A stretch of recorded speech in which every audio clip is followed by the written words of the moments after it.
Committee of the Whole meeting for Wednesday, September 10th, 2025. It is roughly 3:30 in the afternoon. We are hereby called to order. The second item on our agenda is the approval of the minutes that were emailed to everyone. Did y'all have a chance to go over them? Yes, I'll make a motion to approve the minutes. Second. It has been moved and properly seconded. All in favor say aye. Aye. So that passes. Now we are to item 3, our zoning cases. Then we are to item 4, our zoning case, ZAC 2024-00007. Good afternoon. Mr. Gambrell, it's all Wow. yours. Yeah, the Yeah, it's pretty microphone's- intense. I'm already loud. Okay, so this item, 2024-7, is an ordinance to amend the city zoning ordinance to create an overlay district that would create some height limitations and in order to preserve view sheds of the Civil Rights National Monument area, particularly 16th Street Baptist Church and then Bethel Baptist Church. And so, once again, so the purpose and intent is to protect, preserve, and enhance historic resources associated with modern civil rights movement by authorizing and establishing an overlay district with view shed protection areas and building height limitations. The principal sites are the 16th Street Baptist Church and Bethel Baptist Church in Collegeville. And one of the main purposes of this is to support a World Heritage application that Georgia State is preparing. And so it creates 2 districts, one that's downtown for 16th Street Baptist Church and then one for Bethel Baptist. And like I say, the principal way it does is it limits height. When the blocks that are adjacent to the church, 16th Street Baptist Church, those heights for those buildings are limited. There's a map at the end of the document that kind of highlights those height limitations. And then also it creates this idea of these view sheds along the street corridors. And so it sets up what we're calling vista points. So if you're standing in a vista point, you're supposed to be able to look down the street and see the church and have the church remain prominent. And so the way it does it with a view shed is that within 25 feet on either side of the street, buildings are limited to 28 feet in height. So if I'm standing at the corner of 7th Avenue North and 16th Street, in the future, those buildings are built out. The buildings that are at the edge of the street, from 25 feet from the edge of the street into the real property, will be limited to 28 feet in height. And then the heights would be limited otherwise based on the map that's at the end of the document. Likewise, it points out that the area downtown is in the Downtown Northwest Commercial Revitalization District. And so developments there have to go through Design Review Committee for approval. And so that would continue. Likewise, I said, Bethel Baptist Church has a similar kind of situation. In that case, though, the heights are limited to 28 feet. It's more of a residential district, so it's going to be a lot easier to accomplish in that case. But it's a similar situation where vista points are set up, heights are limited, and it's supposed to allow for those churches to remain prominent in the district. We will, there is a concern about maintenance and deterioration of assets within the National Monument Overlay area. And so we will conduct a survey of those buildings with our code enforcement staff and track that over time and make sure that, if necessary, we approach properties, for compliance with the housing and maintenance code. This item has been through a lengthy stakeholder process. We met with the Civil Rights Stakeholder Group beginning in January 29 of 2024. We've met with the Collegeville Neighborhood Association the same year in February. Back to the Civil Rights Stakeholder Group in February of 2024. We met with Urban Impact. They have a property committee for people that own property in the district. We met with them in January of '24. The Fountain Heights neighborhood, February of '24. We met with the civil rights stakeholders again in March of '24. Urban Impact again in March of '24. We did an all-stakeholder meeting here at City Hall in June of '24. And then this year, in July, we met with Urban Impact, Collegeville, and Fountain Heights again, and then with the civil rights stakeholder again on July of 2025. And so the document that's in front of you is kind of the result of all that engagement. There have been several changes throughout the process. But with that, I would just leave it for any questions. Does anybody have a question? I just have one question. So is it, Wowzer. at different corners, there will be monuments? Is that what the purpose of this for? Well, the monuments are the facilities. The monument is Gotcha. 16th Street Baptist Church. Oh, okay, gotcha, Right. So gotcha. that's a monument site. Okay, And then, so those vista points are those points that are identified in the document as locations where you're supposed to be able to stand and see the gotcha. church prominently. Okay. Right, okay, and gotcha, so, gotcha. yeah, so the way we accomplish that is to limit heights of structures adjacent to the street 25 feet into real property, up to, and then the height limitation is 28 feet. And so it kind of, the building would sort of stair step. And then you'll notice that if you look at the map that's at the end of the document, I think it's the second to the last page, you'll see where, you know, the properties that are generally adjacent and around 16th Street Baptist Church are limited to 45 feet in height. That's 20% less the height of the church itself. And so the church is at 61 feet, the top of the cupola. And so the idea being that, you know, immediately adjacent to the church, we limit to 45 so that the church maintains height over those locations. And then the height limitation along the streets in order to, you know, allow for the view shed. Understood. Okay, thank you. President Quinn. I am looking through the code, and other than reference in section 3A, number 5, that talks about building height and view shed protection, other than just simply referring to the figure, you know, the only other height specification that I see is in the previous section on view corridors that limits the height of the vegetation to 40 feet. So help me, did I just skip over something, or? You're asking, I guess, about the restrictions on height adjacent to the right-of-way?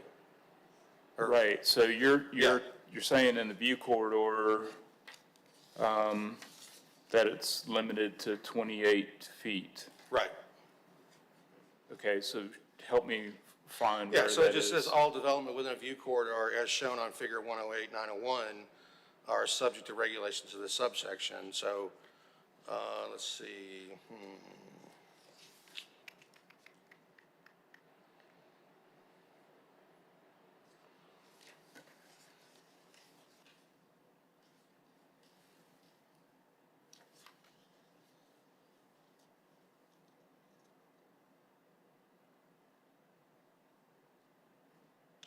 Yeah, so, well, maximum building height within the CR1 shall be based on the figure. And so if you look at the figure,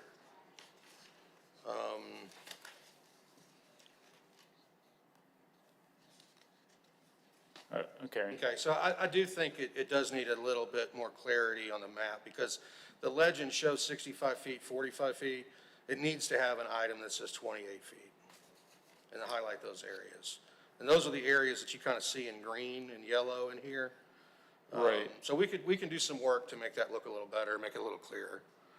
Okay, so help me understand the dimensions of, on this map. I mean, so I personally think that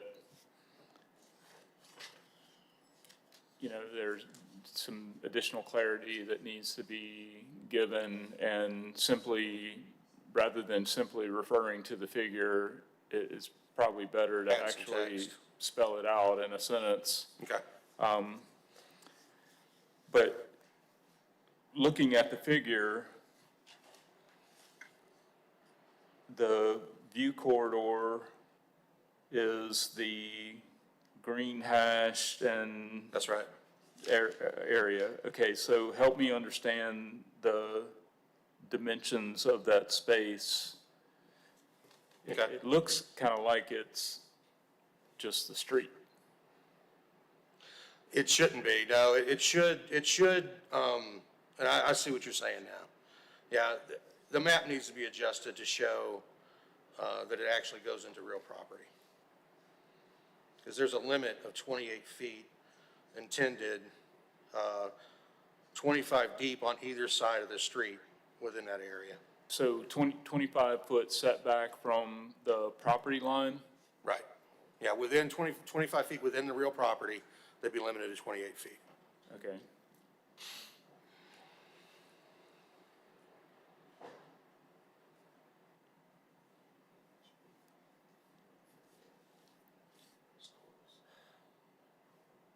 Any other questions? It's the only one I have right now. Well, I had a similar comment. One of the problems with this zoning ordinance is that it's always referring you Yeah. elsewhere. Right. Well, when you're looking at it on the city's website, and you really don't want to print out the whole thing on your home printer, it is hell to find anything that has been referred to. Like if you had a link that you could click on and you could go to what you referred to. So this map, I think that we really need to spell out what the limitations are in the document. Yeah. So that a person who's reading it will understand this drawing is pretty sad, really. I mean, it needs a lot of work. The 25-foot setback is mentioned over here on the side, but there's nothing in the document that tells you anything. It refers you to this drawing, and if you can't find the drawing, you're sunk.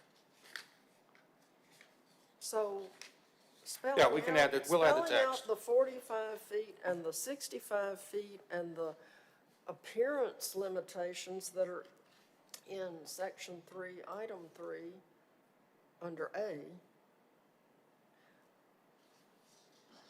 Additional guidelines, that's like, kind of like, oh, by the way, you have to make this look like 16th Street Baptist Church. So it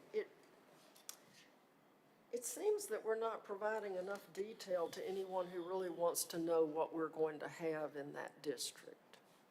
So putting the heights in the document instead of, I mean, it's great to have figure 1.08.0901.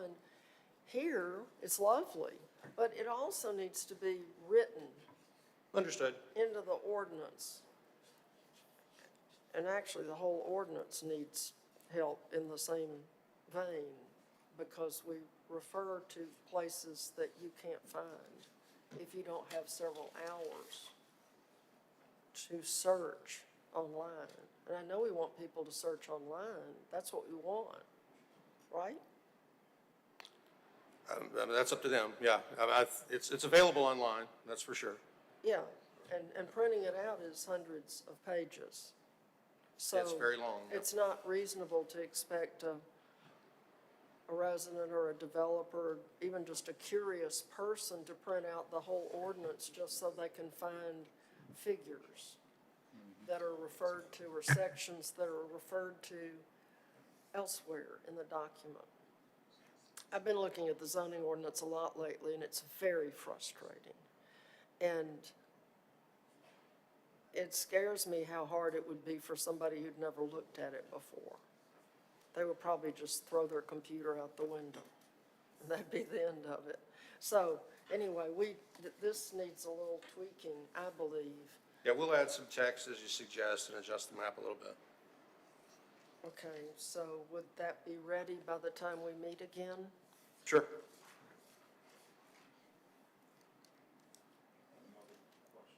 Dr. O'Quinn? Yeah, so I'm also looking at the map, and it's,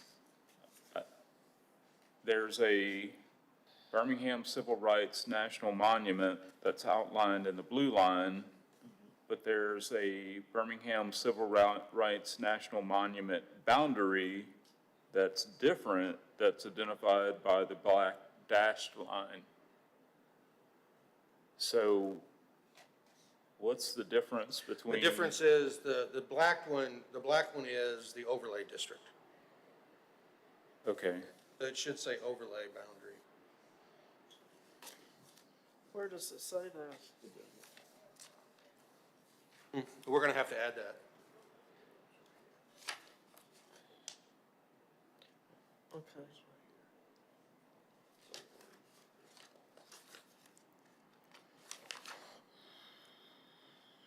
Okay, so your legend Yeah, the legend, is going to be it needs new. the black dashed line should say Birmingham Civil Rights National Monument overlay boundary.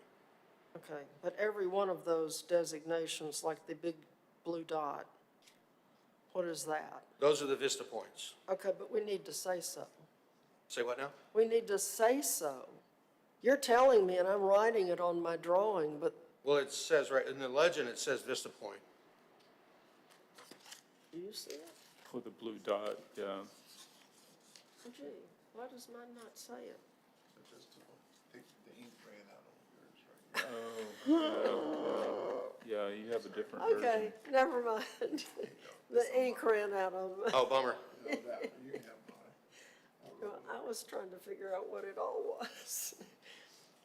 This is much easier to tell. We still need overlay written in there, but Right. the ink ran out. I love it. Any other questions? I don't think so.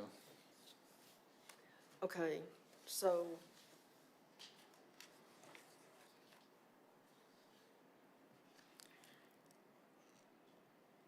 I was curious about I know the borders of the Civil Rights District, but there are some other buildings that are close by that aren't included. Will they, I guess they will be allowed to be as tall as they want? The ones that are not within the black dotted line of the overlay? Right. So those can be whatever heights are Yeah, they would be allowed. based just on the zoning, whatever the zoning is. Okay, yeah, which the is zoning. probably downtown zoning, but, Well, yeah, I think much of the area around here is mixed use, proposed to be mixed use high. Some of it to the west is proposed to stay either industrial or general I think it's general commercial. The stuff that's west of 14th Street is proposed to be general commercial. The stuff that's north of 7th Avenue and east of 17th Street generally is proposed as, well, north of 7th Avenue is proposed as mixed use high. East of 17th Street, I believe, is proposed as mixed use downtown. so remind me the height limitation on mixed-use high. Mixed use high is 125 feet. So, right next to the 45-foot building, we can have 120? Is that what you said, 120? Correct. That seems excessive. I mean, if you're trying to maintain the vistas, Right. being Within the surrounded by boundary of the 120 district. Yeah, but this is surrounding the district. Sure. But then So how far do Alabama you go? Power, the Alabama Power Building probably reaches that height limit, and it's Oh, yeah. immediately adjacent. Well, that's Yeah. true, but it's already Especially the there. buildings to the east are already, yeah. Yeah, I mean, you're talking about a building that's already there. I'm talking about the future. No, I understand. And And I think that, what we're suggesting is that it's okay to put a 120 foot tall building next to the Ballard House. that is I mean, correct. it'll be across the street, and right next door to it, you could put another one. Yeah, that's correct. I think, one of the things, two things, a lot of this property, well, I'd have to look at the zoning map again, but I think maybe the dividing line is 17th Street. East of 17th right now is B4, unlimited height. West of 17th, I believe, is M1 light industrial, which allows you to go to 100 feet currently. I think one of the big key things here, is concern for striking a balance.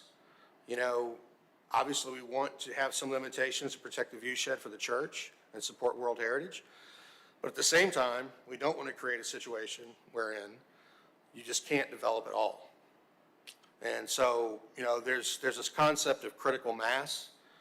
How much housing is necessary to support retail at the street level, right? And so some studies suggest it's as many as 2,000 units to support 1 square block of retail in an urban environment. So, we don't want to be in a position where we're limiting development to the point where nothing happens here.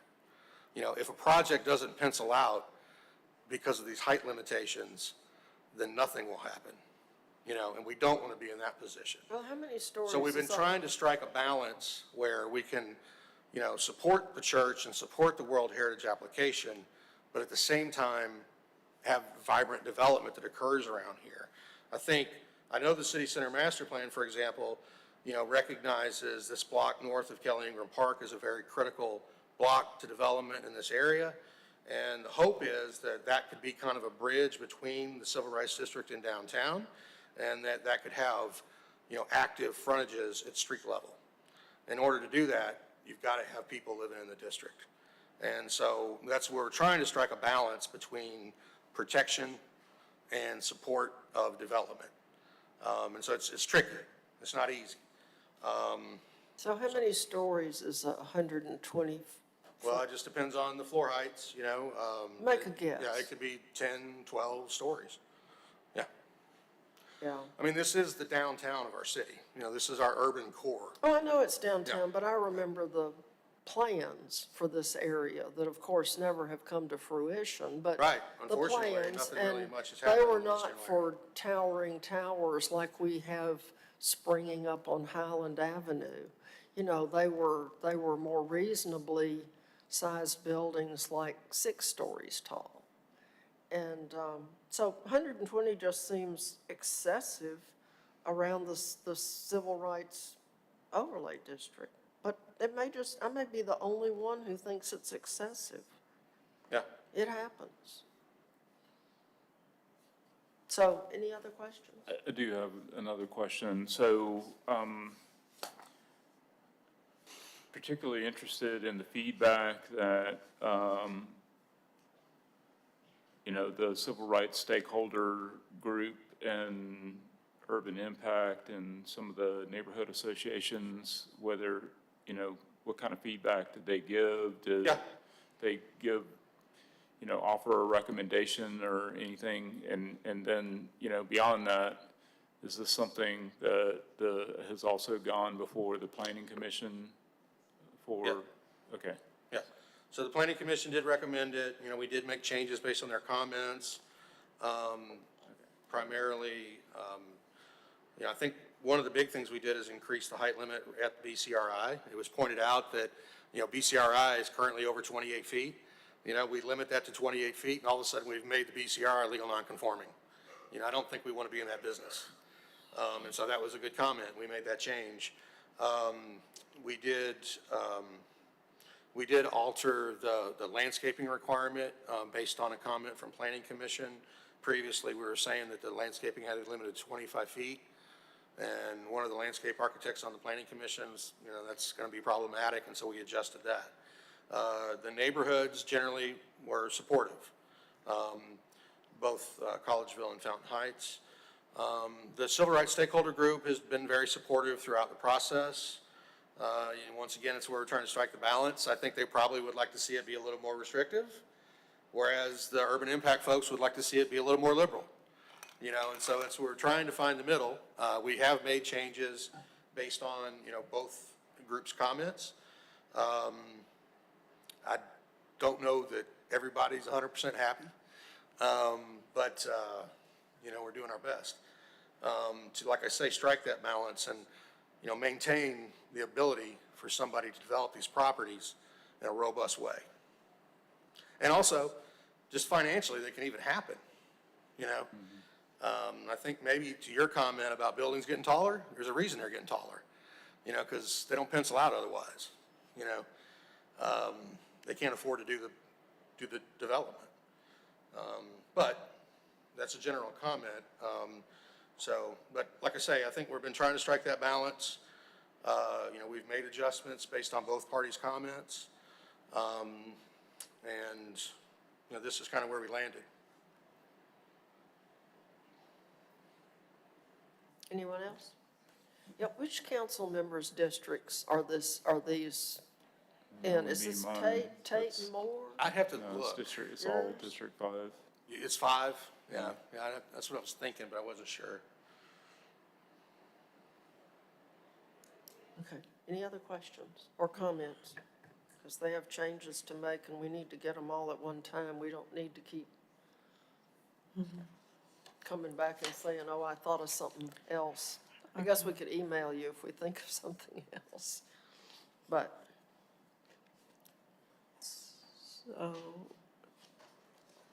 So, I guess this is coming back to committee meeting, correct? Okay. I move, for a 2-week delay. Or is it move, yeah. well, if it just, he said he could have the changes done by the next committee meeting, so Okay, Yeah. we don't Okay. have to, I mean, we can just defer it to our okay. next. Well, I move to defer, ZAC 2024-0007 to the next committee meeting. Yeah, for the changes. For this- that we made, yeah. Included, so they can include the changes that were made at this committee meeting. Yeah, I'll second that. Okay, it has been moved and properly seconded. All in favor, say aye. Aye. Aye. Aye. So, we'll see you in 2 weeks, but we would have seen you in 2 weeks anyway. Anyway, okay, thank you. Okay, our next item is case ZAC 2025-00019. All right, Mr. Togmas. thank you. For the record, Christian Togmas, I serve as one of the planners. So this property is located within the Forest Park neighborhood. Applicant is Dayla Baugh, and she's from Dynamic Civil Solutions. The owner is Dunn Real Estate LLC. They're seeking to rezone the property from QB1, which is our Qualified Neighborhood Business District, to C1, which is our Neighborhood Commercial District, in order to remove Q conditions from a previously approved rezoning case Z-19-1992 in order to allow a medical spa. So the property is approximately 0.3 acres in size and is located at 821 39th Place South, just by Claremont Avenue. So the surrounding property to the north is zoned R3, Single Family District, CB1, which is our Contingency Neighborhood Business District to the south and to the east, and then CB1 and R3 to the west. So the applicant proposes to use the subject property as a medical spa. Now, a medical spa is a hybrid between a traditional day spa and medical clinic that operates under the care of a licensed professional and/or doctor. The med spa will provide medical-grade aesthetic treatments that often require specialized training and certifications. Services provided will include facial services with radiofrequency, ultrasound, oxygen, microneedling, chemical peels, massage therapy, and injections provided by a board-certified physician, laser hair removal, and broadband light. The proposed hours of operations will be Tuesday to Friday, 8 a.m. to 4 p.m. The med spa will have 2 full-time employees and 2 1099 employees, including a physician. The adopted long-range land use plan identifies the property as mixed-use low, and there are no comments from any of the departments. Now, the applicant went before the Forest Park South Avondale Neighborhood Association on August 5th, and they voted 32 votes to support, 0 votes to not support. And the applicant went before the Zoning Advisory Committee on August 19th, and they voted 5 votes to approve, 0 votes to deny. And that's the conclusion of the report. Okay, thank you. Does anyone have any questions about this? I think, Dr. O'Quinn, this is in your district. No, I believe this is in District 3. Forest Park. Well, I know it's for, It's yeah. right Okay, this one adjacent is. to I was Red thinking or about the White. one that was down across the border from the park. Okay. Yeah, I was actually at the meeting for this one and the other one. Guess the other one's coming later. But the neighborhood was fine with it. Yeah. And so, does anyone in the audience wish to speak and give us any information, or everything that's been said 100% to your satisfaction? Okay, well, you look satisfied, so. Okay, so we're ready for a motion.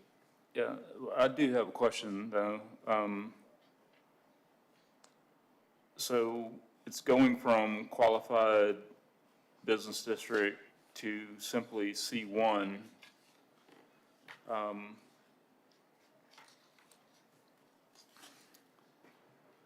So there's no qualifications on the property after this point. It can be used for anything that's allowed in C1. Correct.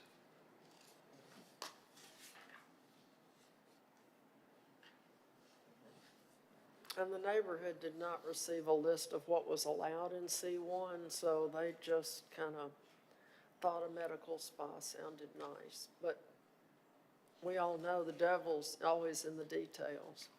Yeah, I mean, there's a lot of things that happens in C1 that they might not, like to see at that location. Yeah, and actually, when these requests are made, really a list needs to be sent to the neighborhood officers to share with the neighborhood of all the uses that are allowed, because I'm sure the spa will be very successful and will be there for at least 100 years, but in case it's not, you don't want some horrible use to pop up in one of your entertainment areas where you like people to keep coming.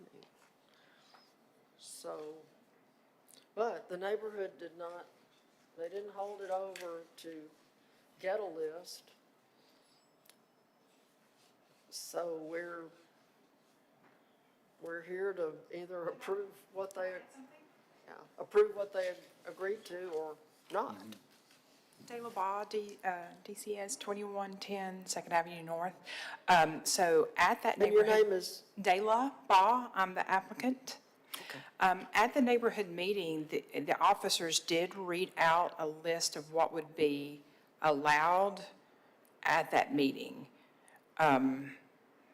There was some discussion at the meeting about C1 versus B1. There was some confusion there with them, so they went ahead and read out everything. So that was read out at the neighborhood meeting, if I Was remember that the correctly. pre-meeting that they have? No, with that was their- at that was at the actual meeting. If you'll remember, she looked it up on her, whatever she was looking at, and she read everything out. Because again, there was discussion, because they were a little confused if it was going to go to B1 or C1. And the discussion was, either way, this is what is going to be allowed in the new, I guess they were talking about the new ones. I was a little bit confused about that conversation that they were having, and I did not have expertise to add any knowledge, so I just listened the whole time, because it was about what the city is going to go to in the future. So they went ahead and read out what they could find for what would be allowed if all conditions were removed at the meeting. Because they spoke about the fact that a restaurant would not be allowed and a few things like that. So that was discussed. And then we did discuss it in the pre-meeting too, but it was also open before they took the vote. Well, since they didn't put any Q conditions on it, I mean, I don't think Thank you. we can contemplate whether we should do anything, but I think we probably ought to stick with what the neighborhood said. Just so I'm clear, in our packet, we have the information that's provided, on the bottom of the first page, it says permitted by right. So, But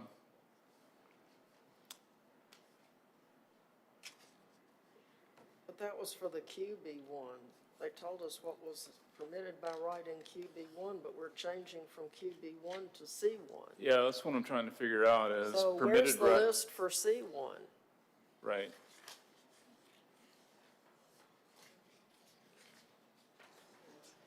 That's exactly what I'm trying to understand. Is this permitted by right for QB1 or for C1? Yeah, so those ones listed, forgot to put C1 in there, but those are B1. So permitted by right, the first one, that's what that Q is. So it's limited to professional office building right now. Okay. But B1, right underneath it, that's what's all the different, permitted by right and, let's see what else. But that's what it is now. Right, B1. Where's It's the- QB1. Okay, but the C1, there's no list of what is allowed in Yeah, C1. I forgot to add those. How long would it take to add them? Not long. Yeah, I mean, even though the neighborhood has voted for it, if we're being asked to approve it, it would be good for us to not see the past so much as to see what is being requested, the change. Sure. Yeah, we can add So- those. So, because my recollection was that part of this qualification was because there was an opioid replacement center that wanted to open in the Forest Park neighborhood, and they were horrified. So, but it was a long time ago, Right. a really long time ago. But it would be good for us to see the list from C2 before we take a vote. Okay. I Can can get some- some. For C1, C1, Yeah, I'm sorry, yeah. I misspoke. C1, the requested zoning. Okay.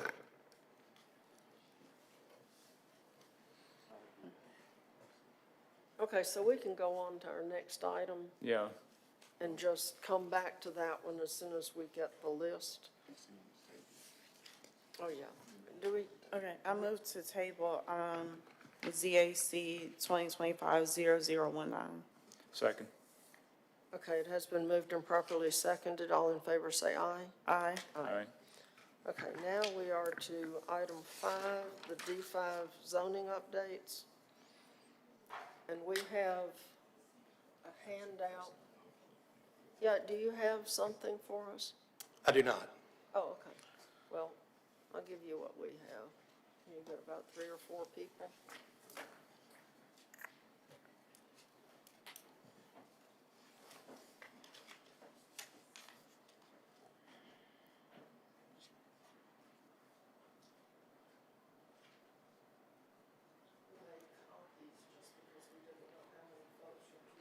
Oh, I got you. So we had a solution that was quick and perfectly satisfactory. Well, I do have some information to provide to you. I don't have any physical thing to give you. Okay, well, we do, and fortunately, it's part of Title II, so we can just make it fit with our new designations of D instead of R, and,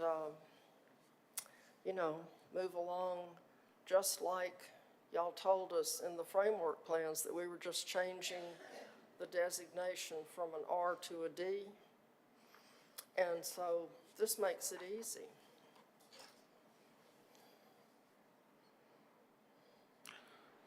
So what are you saying? I'm saying that this is the new D5. Well, this is the old R5. I know, but now it's the new D5. So you're proposing amending D5 completely?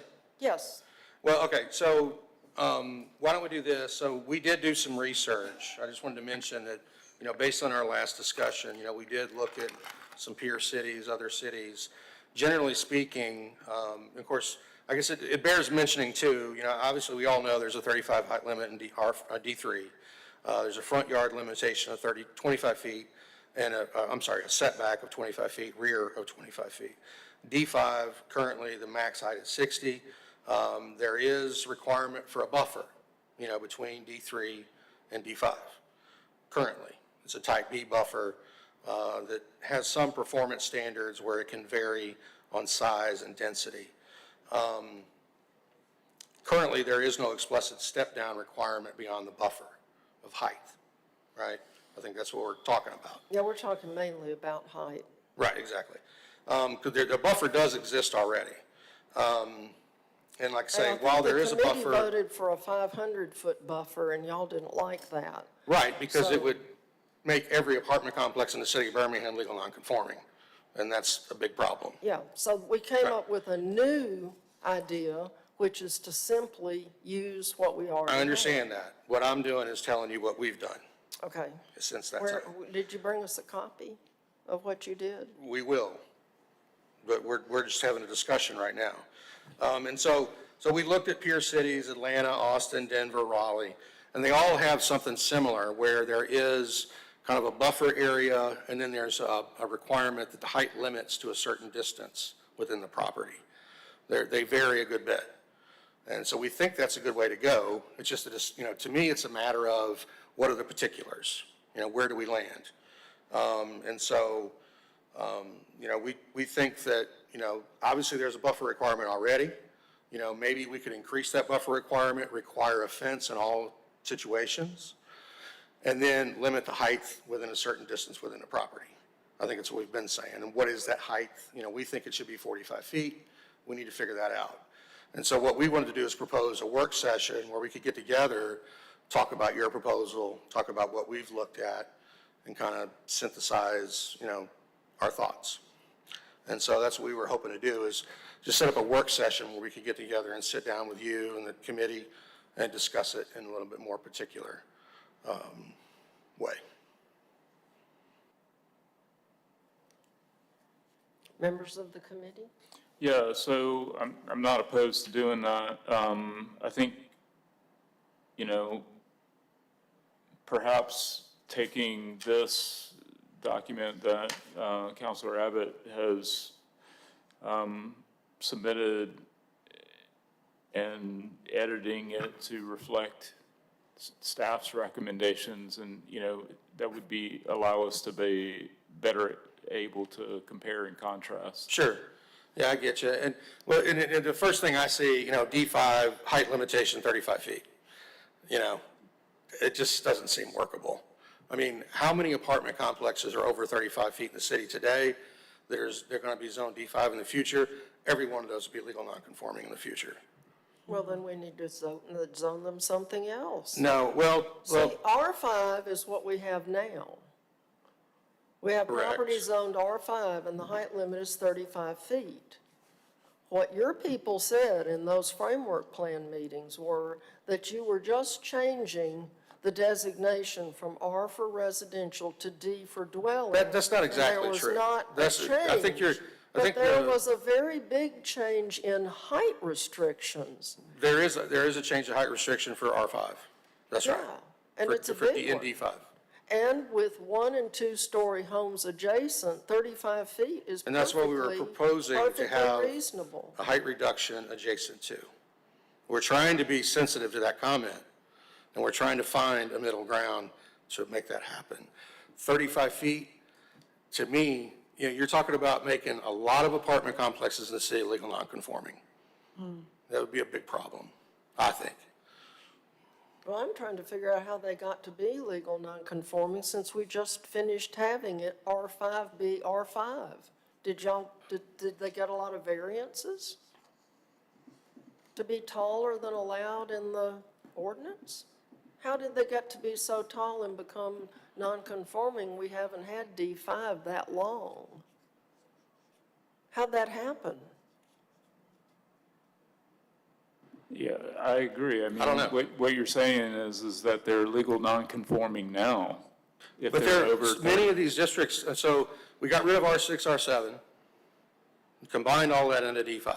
Okay, well, that's what we need to. So that's part of it, too. That's the mistake, is we need to undo that and go back with our R5 zoning and have an R6 for the monsters that no one wants to live next to.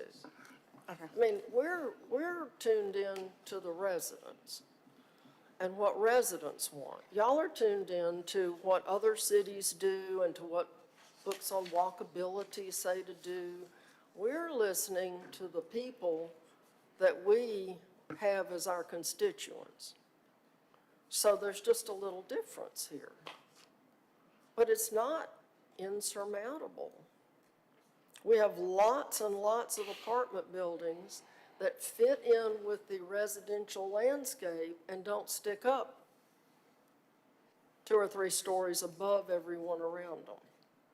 So maybe, you know, we did away with R6 and 7, well, maybe we need a new D6. Well, I think the that allows intent the tall was- buildings and not the Yeah. tall ones to be mixed in a, it's like gerrymandering. You know, we had, every time there was an old house or something that was torn down, we rezoned it D5 and let them build apartments in it. Well, maybe that was a mistake. Yeah, and I think the intent, though, with getting rid of R6 and R7, you know, the comp plan recommends that, you know, apartments be located in mixed-use districts, kind of high-traffic areas. And so, you know, that's what we're trying to do, is where there are apartments, you know, if they fit into a mixed-use category, you know, that's kind of what we've tried to do is, you know, gravitate towards mixed use But for the D5 taller is not apartments. mixed use. That's right, it's not. It's not. But there are apartments in other locations that maybe don't fit that kind of zoning pattern. And so D5 is what we preserve for that. Yep. Yeah, well, we do need to have a meeting and discuss it. I agree with Yeah, that. I think that's a good thing to do, is kind of, you know, come together with our ideas and sort of hash it out, figure it out. Okay, so like, in the next 2 weeks? Yeah, I mean, I think we're flexible. We'd figure out a schedule.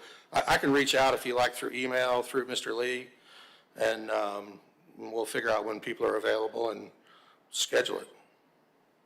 Okay. Yeah, because we all need to be available. Yeah, I think so. I think it'd be good since- for everybody to be there, yeah. Definitely. So, yeah, if you'll coordinate.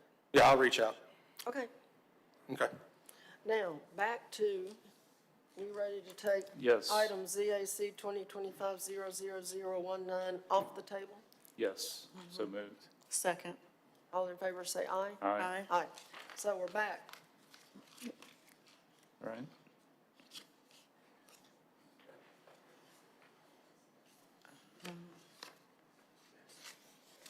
The list looks good to me. I don't see anything, you know, Yeah, it's. yeah, no strip clubs, right? Yeah. Yep. Well, now that we've fixed public building, this might be okay. Thank you, Mr. Gambrell. Private club, as long as they don't start renting it out as an event center, that would be okay. Those are the only two that I see that would be a little, at one time would have been problematic. Well, I move for approval then. Yep. Second. Okay, it has been moved and properly seconded that we approve this item and send it to the full council for consideration. All in favor say aye. Aye. Aye. So, we are to old and new business. Does anyone have any old and new business? No, ma'am. I move Okay, for well, adjournment. item 7, Yeah. move for Motion to adjournment. adjourn. Second. it has been moved and properly seconded that we adjourn. All in favor say aye. Aye.